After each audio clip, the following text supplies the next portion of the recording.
que tout ce que tu as et toutes tes réussites, c'est Hachem qui te les a donnés. Et si jamais c'est Hachem qui te les a donnés, il ne peut rien en sortir de mal de Hachem.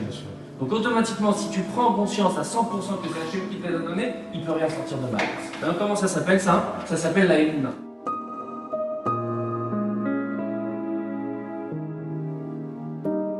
On avait en fait un malach à côté de nous qui est parti très jeune. Et en fait, ce malach, il est parti très vite.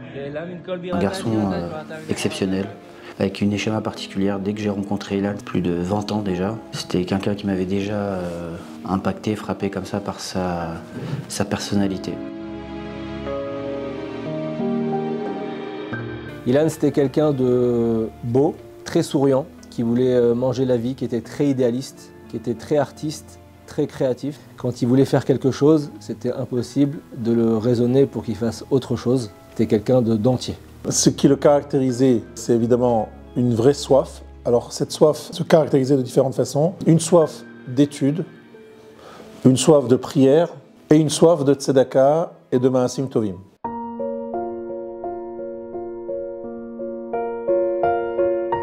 Je me rappelle quand il était petit, il touchait à tout. Un jour, je l'ai trouvé en train de faire du rap, écrire des textes avec un instrumental derrière. Il voulait faire passer son message de la vie à l'intérieur. Et quand je l'ai redécouvert 20 ans après, à un moment où il avait commencé à découvrir la Torah, il posait énormément de questions. Il voulait tout savoir dans les détails. Par niveau, il n'a pas été vite. Il étudiait énormément, mais il n'a pas été vite. Il a pris son temps parce que chaque chose qu'il entreprenait, chaque livre qu'il allait ouvrir, il allait le terminer. Et au fur et à mesure des années, Ilan, au Hachem, il a fait qu'évoluer. Il avait un bureau qui était très loin de Paris. Il y avait au moins une demi-heure, 3/4 d'heure de bureau. Et tous les matins, je le voyais, juste 5 minutes avant qu'on finisse, il commandait son chauffeur. Je lui ai dit, mais qu'est-ce que tu fais, Brass? T'as une voiture, grâce à Dieu, t'as tout ce qu'il faut. Il me dit, mon frère, tu te rends pas compte, les 45 minutes, au lieu que je les perde à conduire, je sais que je peux moi étudier. Je les étudie. Je suis là en train d'ouvrir mon livre. Un jour, j'étais à un mariage de la famille et Ilan vient me voir en pleurant. Bizarre, je ne comprends pas très bien. Il pleure et il me dit « J'en ai assez d'être entouré de rabbins qui veulent simplement faire la fête, faire des hiloulottes, faire des choses qui sont un petit peu secondaires. J'ai envie de m'attacher à des rabbins qui me font étudier la Torah. » Et là, j'ai compris que Ilan il commençait à basculer de la première étape de la tchouva à la deuxième.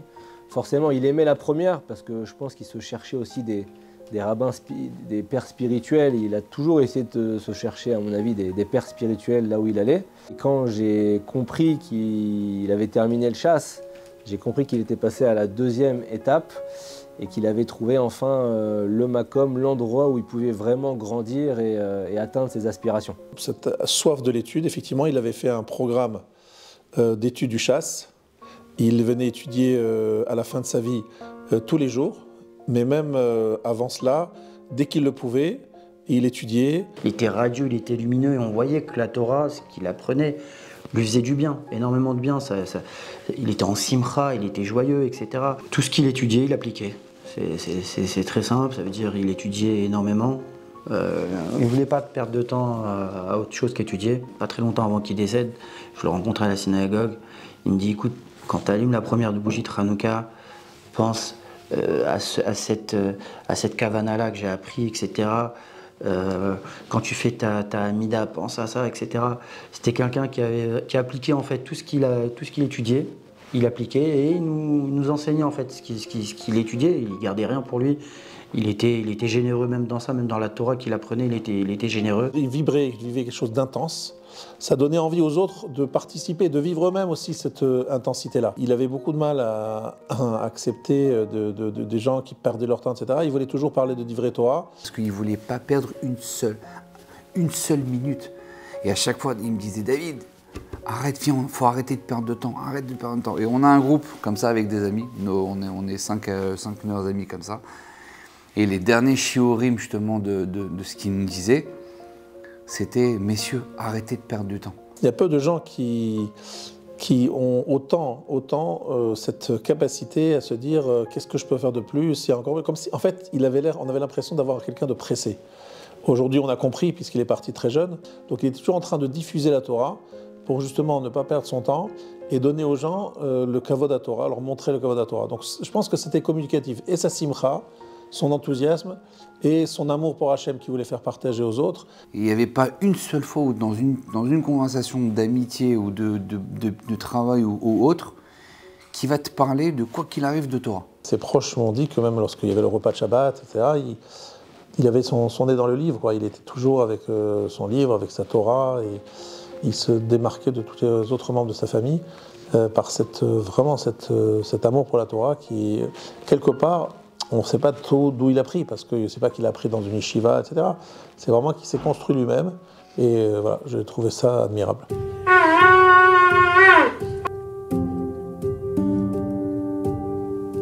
Tous les amis que j'ai pu rencontrer qui connaissaient Ilan m'ont dit qu'ils se sont rapprochés de la Torah grâce à Ilan. Il avait beaucoup de vitalité. Chaque ségoula, chaque halacha, chaque idée qu'il apprenait, il fallait qu'il la raconte, qu'il la partage. Et ça nous impactait aussi directement dans le bien parce que ça nous donnait envie à nous d'évoluer. Il voulait absolument sanctifier le nom d'Hachem à tout moment. C'était quelqu'un dans la synagogue qui ramenait de la lumière.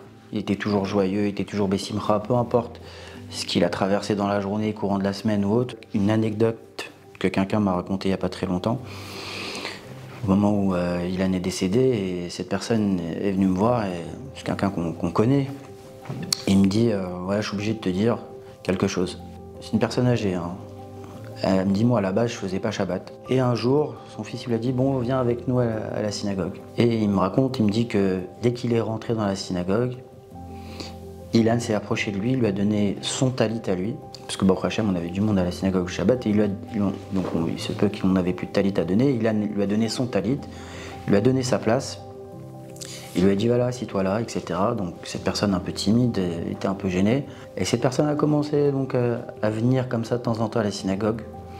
Au fur et à mesure des mois et des semaines qui passaient, cette personne Baruch Hashem a commencé complètement donc à être Shomer Shabbat et de venir même tous les matins à la synagogue. Et il m'a dit, c'est grâce à Ilan, c'est grâce à ce sourire, grâce à cette chaleur qu'il m'a apporté ce premier jour, que ça m'a donné envie de revenir. Donc c'était quelqu'un qui allait toujours vers les autres. Celui qui est tsanoua, dans sa yirat Hashem, dans sa Torah, a dit que la Torah machezet alav. Chaque chose qu'il faisait, il fallait que ce soit béchéket, fallait pas le dire. De toute façon, il allait jamais te le dire. Cette envie d'aider, de rendre service, d'une façon très discrète. On a découvert beaucoup de choses après sa mort. Il aidait des gens discrètement et il le faisait avec un enthousiasme, une recherche. En fait, c'était ce qu'on appelle Rodev Tzedaka Vachesed ou Ahavat Chesed. Celui qui, littéralement, pourchasse, il recherche donc les occasions de rendre service, de faire de la Tzedaka, et il aime la générosité. C'est toujours dans la constante recherche de faire du chesed. À quel moment il peut faire du chesed, quel tzedaka il peut faire, etc. Tu pouvais recevoir un mail à 4h du matin. Voilà, il a fait un virement pour l'association, pour les paniers de Pessah, en don anonyme. Ça ne l'intéressait pas de savoir que les gens sachent que c'est lui qui a donné. Et ça, c'est la plus grande ma'ala quand on donne la tzedaka. Et c'était intéressant le jour de son enterrement de voir autant de rabbinim différents. Chacun pensait qu'il était plus ou moins, son institution, le seul bénéficiaire des dons de Ilan. Mais c'est vrai qu'il y en avait un après l'autre. Et chacun, il se demandait, mais finalement, il donne partout. Ilan, un matin, il se lève, il vient à la synagogue, super excité, énervé, je sais pas comment t'expliquer. Il faut qu'on livre des Shabbats tous les vendredis Shabbat, quoi qu'il arrive, il faut qu'on le fasse. Il y a trop de familles qui nous demandent ça. Je dis, hey, détends-toi. Ok, il n'y a pas de problème, mais détends-toi. Et sans le savoir, il a commencé à appeler le traiteur et tout ça. Et il est monté à 5 familles, 10 familles, 15 familles, 30 familles, tous les Shabbats. Et jusqu'à aujourd'hui, grâce à Dieu, ça a continué. Jusqu'à que nous, on apprenne après, après qu'il soit parti, on a entendu qu'il alimentait plus de 100 familles tout seul. Donner à un kollel, c'est donner tous les mois. C'est ne pas avoir besoin de reconnaissance. C'est savoir que c'est la Torah qui tient le monde. Et lui, il finançait un kollel de au moins 10 à 15 avrechim depuis des années dans le secret le plus total. Et ça, pour moi, c'est la vraie valeur qu'une personne elle est connectée à la Torah. Ilan, dans le travail, j'ai jamais vu une personne aussi droite de ma vie. C'était quelqu'un de très hachard, il devait de l'argent à personne. J'ai vu qu'un jour, il avait loué, il s'était engagé pratiquement dans un travail. Il avait déjà payé une somme très importante pour payer la location de ce bureau. Et il a invité un rave pour mettre les mezuzot de ce bureau. Et ce rave a vu que ce bureau allait servir à des activités qui étaient, on va dire, pas très cachères. Je ne vais pas rentrer dans les détails, mais pas des choses très graves, mais pas très cachères. Dès qu'il a entendu ça, le rave lui a dit « mais je ne mettrai pas les mezuzot ». Et sans hésiter, lorsque Ilan a vu que ce rave n'allait pas mettre les mezuzot et qu'il réprouvait cela, il a perdu des dizaines de milliers d'euros. Mais il a dit si c'est pas 100% cachère, moi je suis pas prêt à m'investir là-dedans. Il a changé d'avis, il a s'est retiré, et je pense que ça m'a beaucoup impressionné parce qu'on parle de quelque chose, d'une histoire qui a plusieurs années. Mais après l'avoir connu, voilà, je crois pouvoir dire qu'effectivement c'était un monsieur qui avait des principes. Il fallait que cet argent soit distribué pour la Torah, pour la mitzvot, mais pas de la gagner d'une façon malhonnête. Il avait un métier qui était reconnu par l'État, subventionné par l'État, mais qui était extrêmement vérifié et contrôlé. Et il devait être tout le temps au taquet. Il m'a dit, David, sache toujours cette notion que le Chafetz Chaim, un jour, il avait ouvert son épicerie, et le Chafetz Chaim, il a redonné au client une agourotte, genre 1 centime aujourd'hui. Et le client, il est parti. Et le Chafetz Chaim, quand il a vu ça, qu'il a laissé, il a pris cette agourotte, il a couru vers le client, et il lui a dit, tenez, il lui a dit, non, j'en ai pas besoin. Il lui dit, non, j'ai pas envie de revenir dans ce monde pour réparer cette faute-là. Donc, et Ilan, il m'a dit, sache que Dave, dans cette vie, je n'ai pas envie de revenir dans ce monde pour réparer. Donc, il faut être yachar quoi qu'il arrive. Lorsqu'il a eu son premier enfant, il suivait à cette époque-là beaucoup les enseignements du Rav Ovadia Yosef. Et il m'a dit qu'il voulait absolument appeler son fils Ovadia Yosef. Apparemment, il n'a pas réussi à faire passer le mot à la patronne. Et je me rappelle qu'après la Brit Mila, il m'a dit il s'appelle Yosef. Mais il a réussi à l'appeler finalement Ovadia Yosef, mais pour le Shalom Bayit sous une autre forme.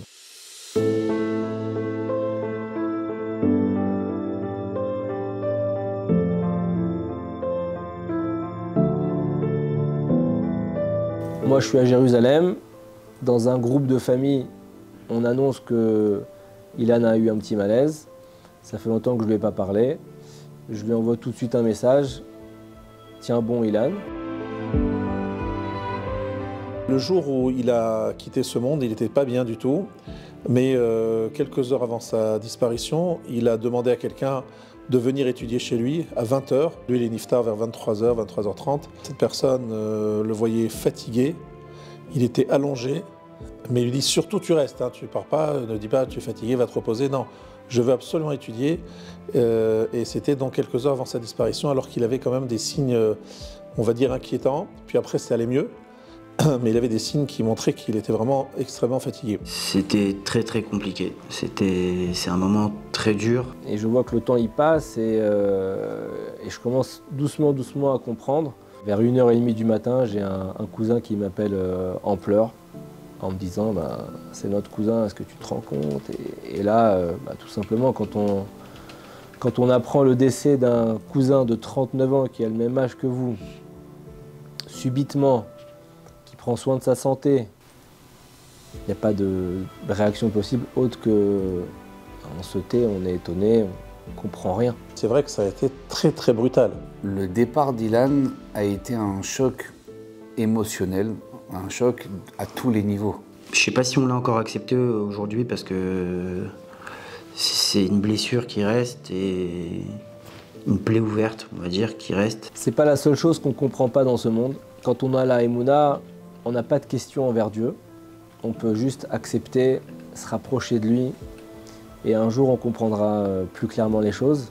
Une chose est sûre, c'est qu'il a tellement donné, il a tellement produit, il a tellement fait qu'apparemment il a fini sa mission dans ce monde. Quand il est parti Ilan, j'ai dit voilà, Baruch Hashem, c'est quelqu'un qui a su ramasser, épargner pour le monde futur et Baruch Hashem, On sait qu'on prend rien avec nous d'ici, ni argent, ni rien du tout. Mais lui, grâce à Dieu, Baruch Hashem, il est parti avec les valises pleines, énormes, de mitzvot, de tout ce qu'il a fait comme bonne action, etc., de Torah, de tout ce qu'il a étudié.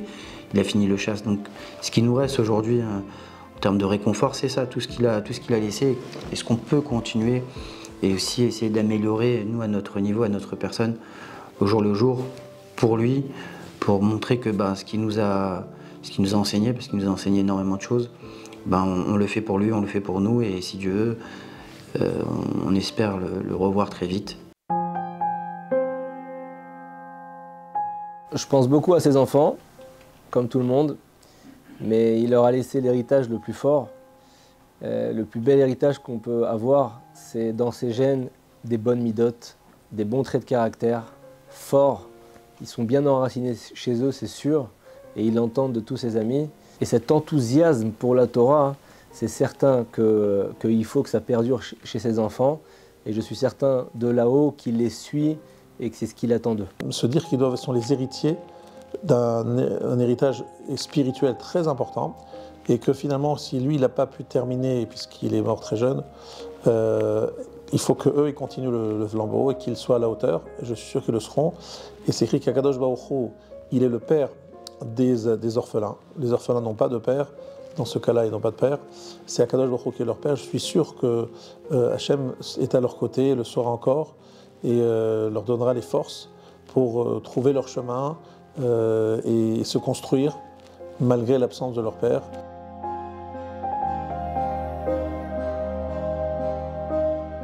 Il nous a laissé l'exemple de quelqu'un qui est parti de rien et qui est monté très haut. Il nous a laissé l'exemple de quelqu'un qui était toujours positif, qui aimait Hachem, qui aimait la vie, qui aimait Dieu, qui aimait sa Torah. On est tous fiers d'avoir connu Ilan et on le regrette tous.